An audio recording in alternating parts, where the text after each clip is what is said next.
2023年，伫美国哥伦比亚大学有发起支持巴勒斯坦的活动，也让发动活动的学生马赫达维4月中，予美国移民以可能危害美国外交利益甲拘留。2礼拜后，伊即马放放出来呀。5月19日时，伊嘛参加毕业典礼。伊伫毕业典礼顶头是受到支持者的祝福。伊嘛表示会当顺利来参加，代表民主的胜利。伊嘛呼吁赶紧甲另外一个学生哈里尔嘛爱个放出来。 Nothing will stop us from continuing to do that.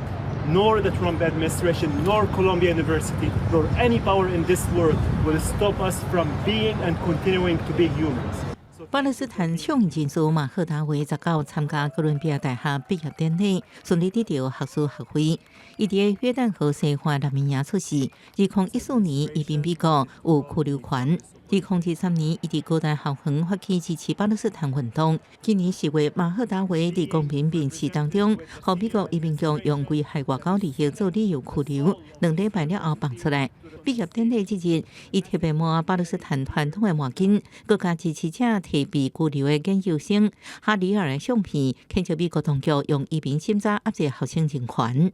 另外，美国最高法院伫19裁定取消拜登政府为35万委内瑞拉非法移民提供的临时保护身份 （TPS）。国土安全部早伫2月份就撤销 TPS 的延期决定，用部分美国移民牵涉帮派活动做理由，强调 TPS 措施会威胁美国国家安全。这项决定引起移民人权律师的反弹。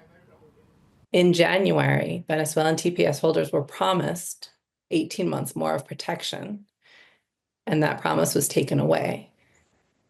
And we continue to believe it is unlawful, and there's nothing in the Supreme Court's order that analyzes that claim. So we'll move forward as best we can, but this is a really difficult day for us.